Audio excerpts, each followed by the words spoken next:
us. This is the news at 7 on NTA International. We're live here in Abuja. I'm Ruth Aguele.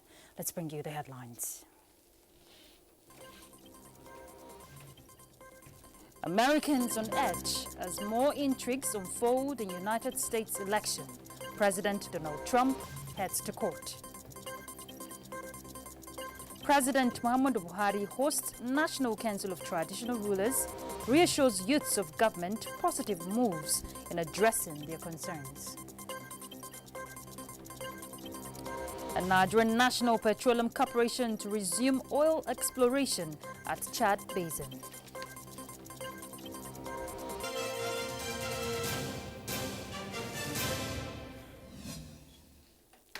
Well, no winner yet, but Joe Biden maintains the lead over Donald Trump as Arizona, Michigan vote counting centers swamped by U.S. president supporters.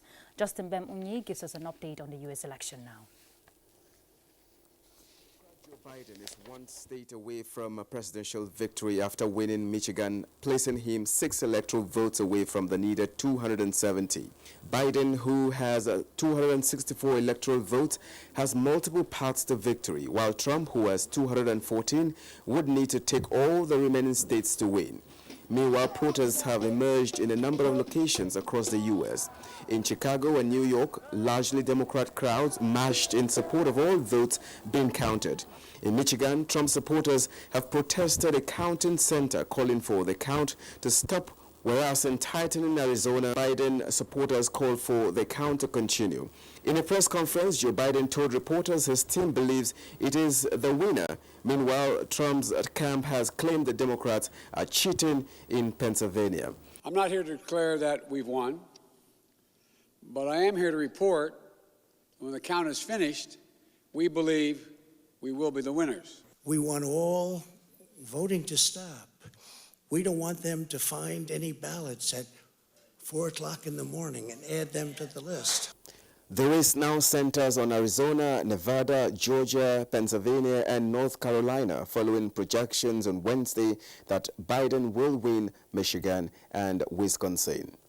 Justin Bem-Unyi, NTA News.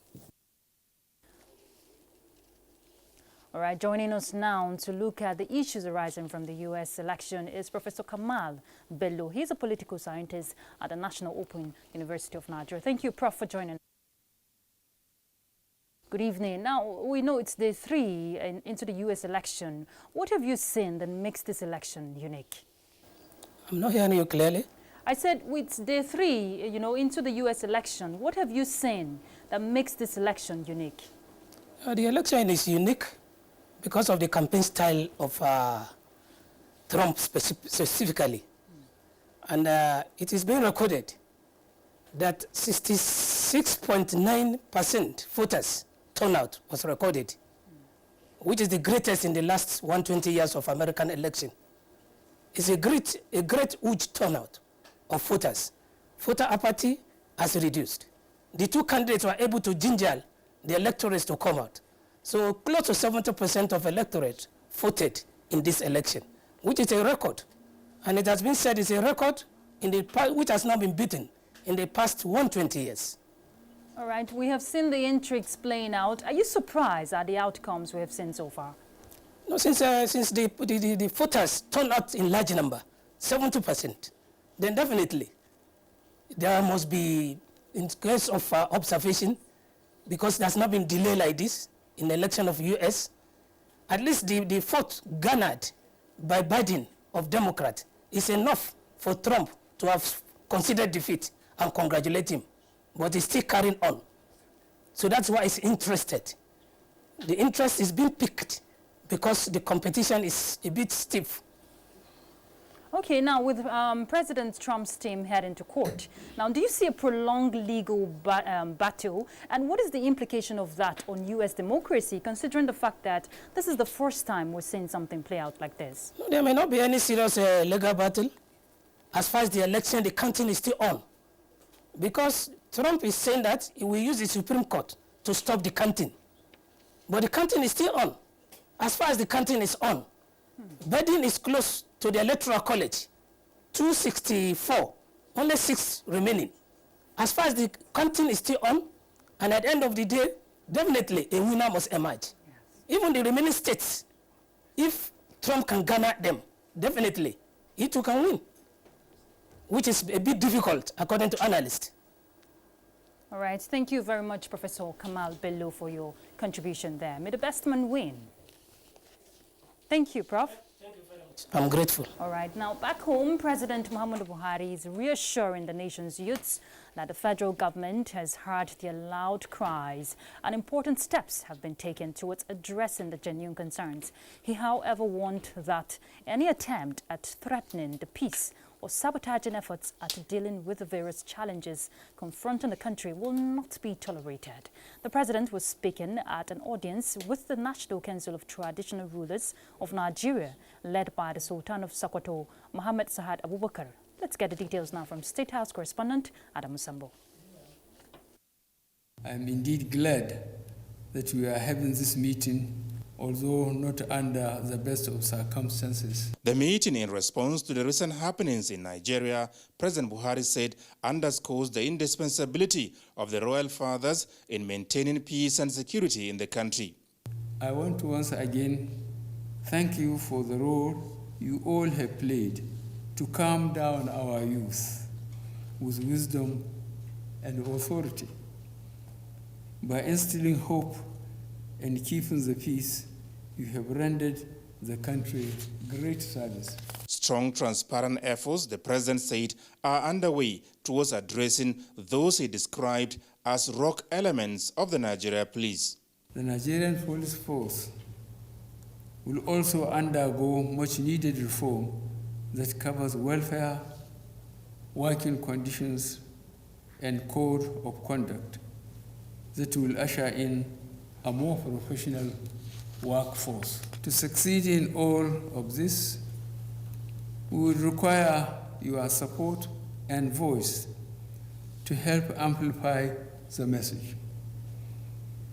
Your proximity to the people places you in a unique position to communicate and to ensure that our response is targeted and impactful. President Buhari maintained that there is no hiding place regarding the government's response to the insecurity concerns, youth unemployment, job creation, boosting industrialization, and preparing for a transition into a digital economy. To succeed in all this, he however said the role of the monarchs as guardians of traditional values and culture is most critical, but insists that they must not compromise their neutrality, which confers on them moral authority and legitimacy. I have asked my chief of staff to travel to various parts of the country and directly engage with you as part of this process. He will be reporting back to me your various perspectives. The Ooni of Ife, on behalf of the Council of Traditional Rulers of Nigeria, presented to President Muhammadu Buhari the outcome of his deliberations on the state of the nation occasioned by the recent NSAS protests in parts of the country. Hoping that he will consider the proposal we saw put forward, which we believe would help him and his government and all other state governments to tackle the numerous challenges and problems facing our great country. What is critical for us here as the traditional rulers of their country is to continue to work with government in order to bring peace and stability to their country. We know that you cannot do it alone. We know that you are doing your very best from all strata of government, but we want to tell you and assure you today that we are still much available. Anytime you call on us, any day you call on us, we are ready to serve our nation. Two foremost traditional rulers representing each of the 6 geopolitical zones of the country attended the meeting. From the State House, Adamu Sambu, NTA News.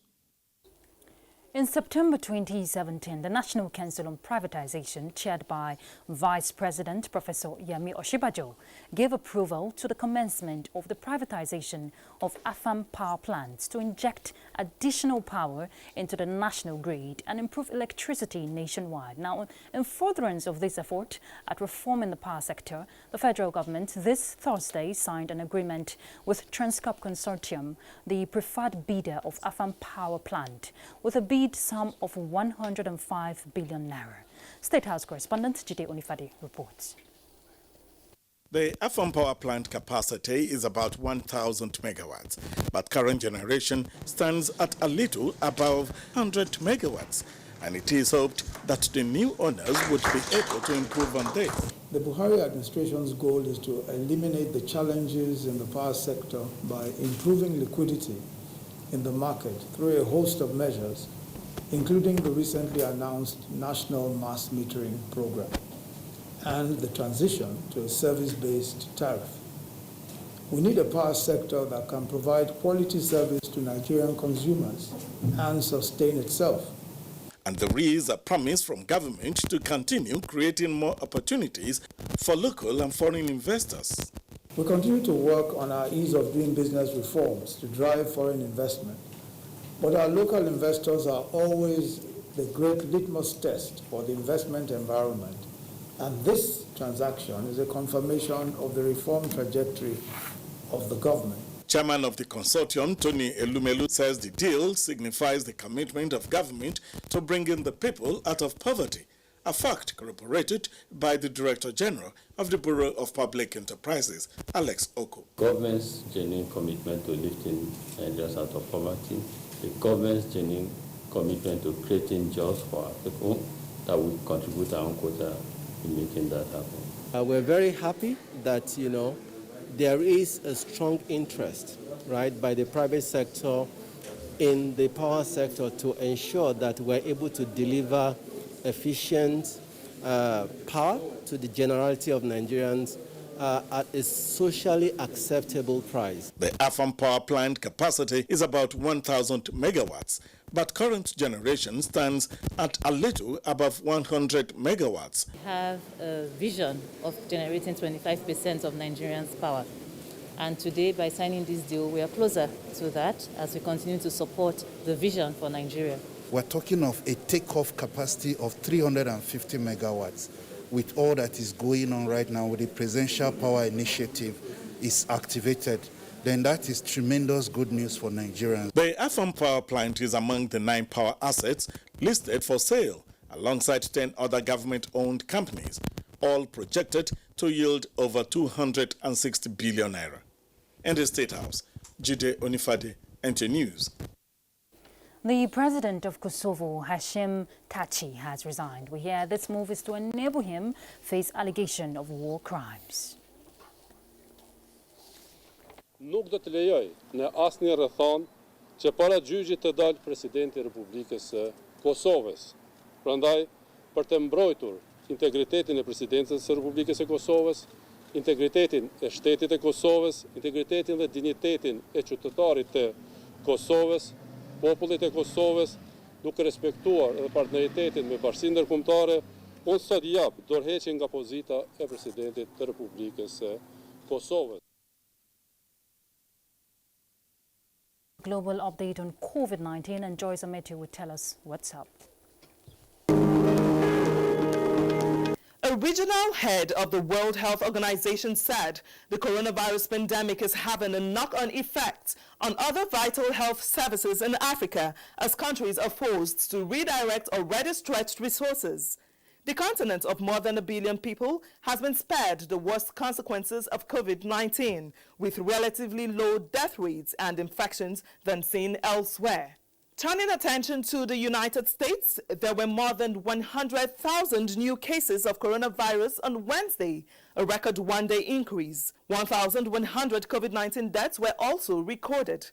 The health crisis is being overshadowed by tensions over vote counting in the fraught aftermath of the U.S. election.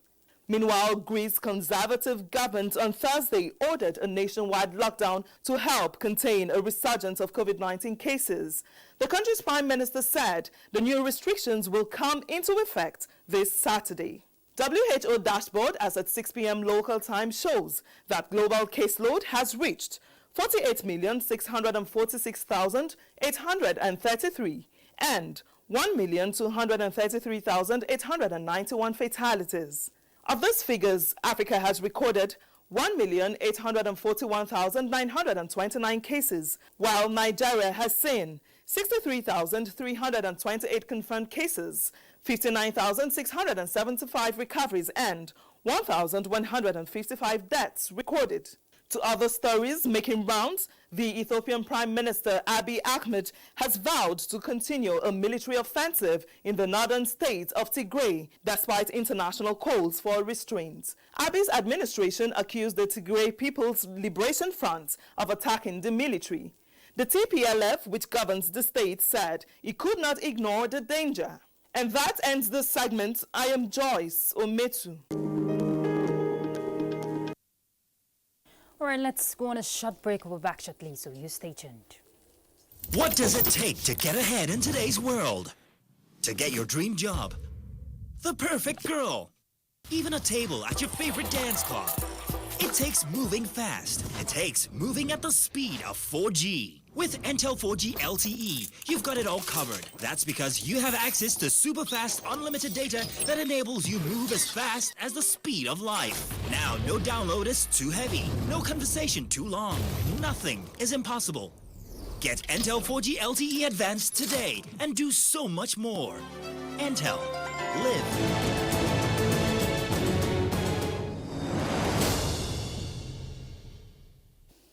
Thanks for staying with us. The Ministry of Culture and Tourism is working to revitalize Nigeria's cultural industrial centers across the country.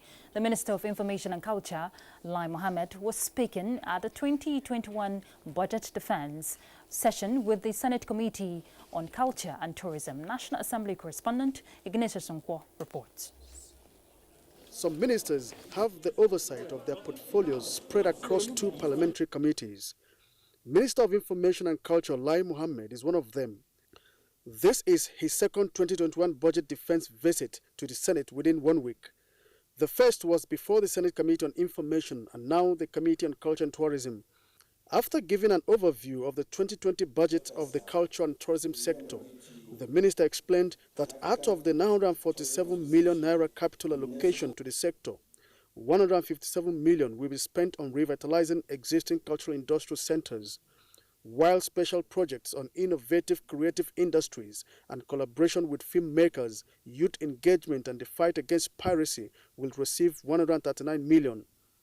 To revamp our existing cultural industry centers in Nigeria, we find out that most of our cultural industry centers in the country today are in very poor shape. They need to be revamped. Some of them need to be rebuilt. The collaboration we've having with some of the state governments, many of them have shown lack of capacity. So we intend to bring them back so that we can employ more, restless youth. The committee commended the minister for his commitment in the fight against COVID-19 pandemic and called for the commercialization of the tourism and culture sector so as to attract more funds from the private sector. So I thank you very much for your empathy. As the chairman and the deputy chairman has said, this year has not been a particularly good year for the cultural tourism industry because it has been very badly affected by COVID-19. The committee also scrutinized the 2021 budget of some agencies under the ministry, the National Troop of Nigeria, National Institute for Hospitality and Tourism, and the Center for Black and African Arts and Civilization. From the National Assembly, Ignatius Nkwo, NTA News. The Nigerian National Petroleum Corporation is to resume oil exploration at the Chad Basin. The Minister of State for Petroleum, Timipre Silva, announced this after a strategic meeting with the Chief of Army Staff, Lieutenant General Tuku Buratai. The Friends correspondent Ismail Musa brings us details. For now, oil remains Nigeria's dominant source of revenue. With the exploration of crude in the Lake Chad Basin in 2018, though suspended due to Boko Haram activities, it is set to resume, courtesy of the return of relative peace in the area.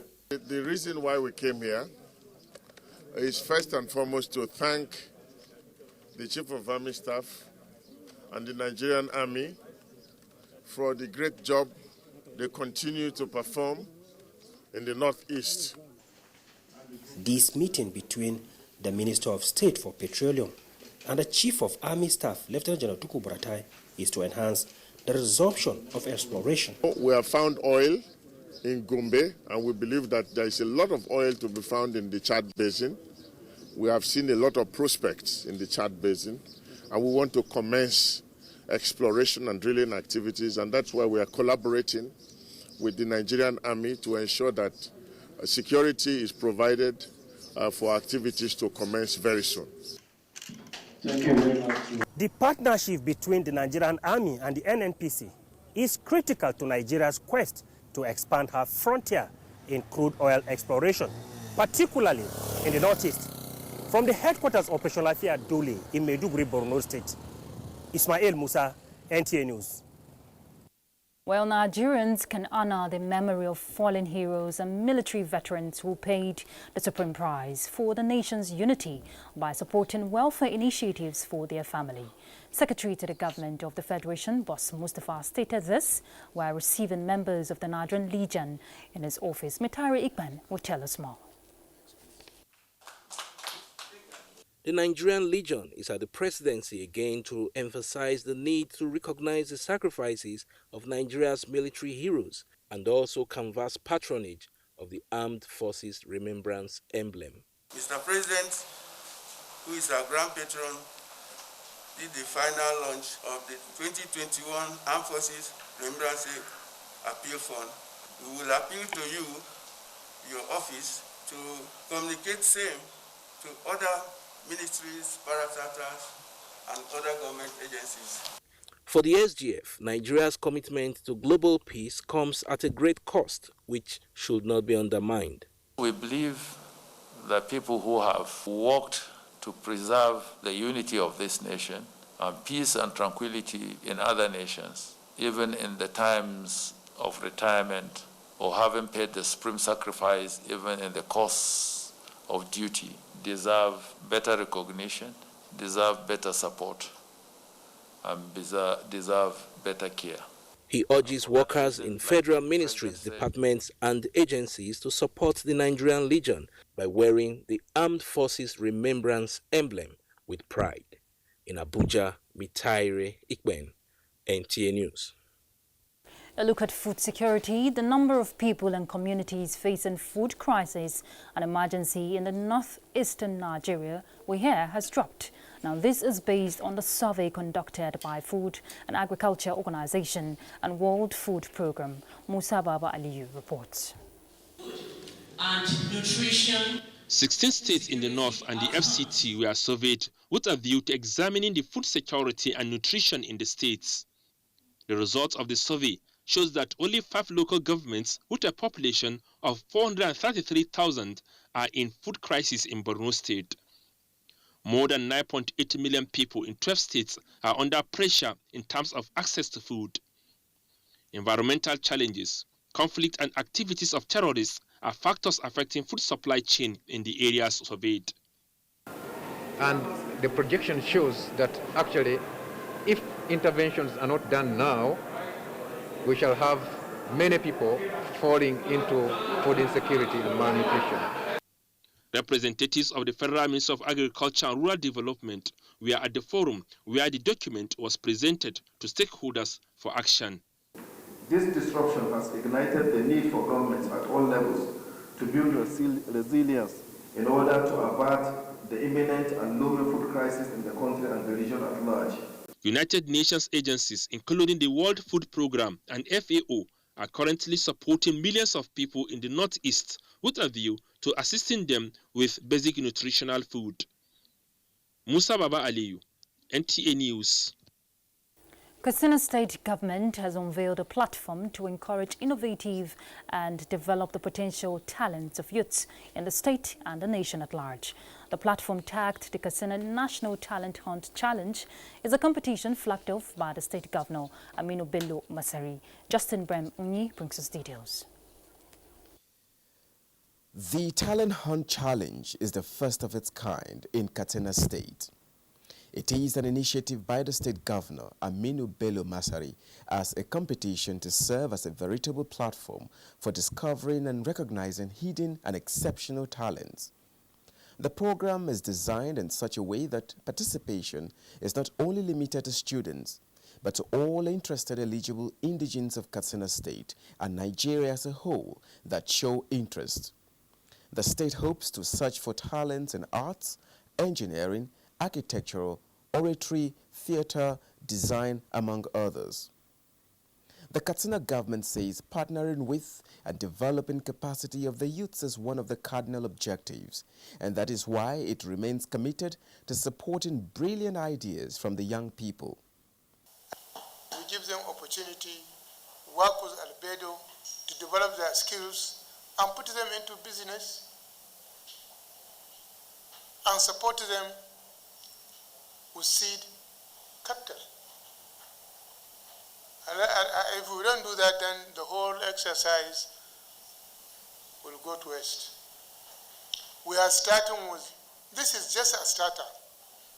Participants between age 12 and 40 are required to submit entries of their design concepts by deriving inspiration from any monument in Katsina State. Justin Bemunyi, NTA News. Well, that's the news for now. Thank you very much for your time. But before we go, remember to connect with NTA by standing against rape and rapists. I'm Ruth Aguela. Bye.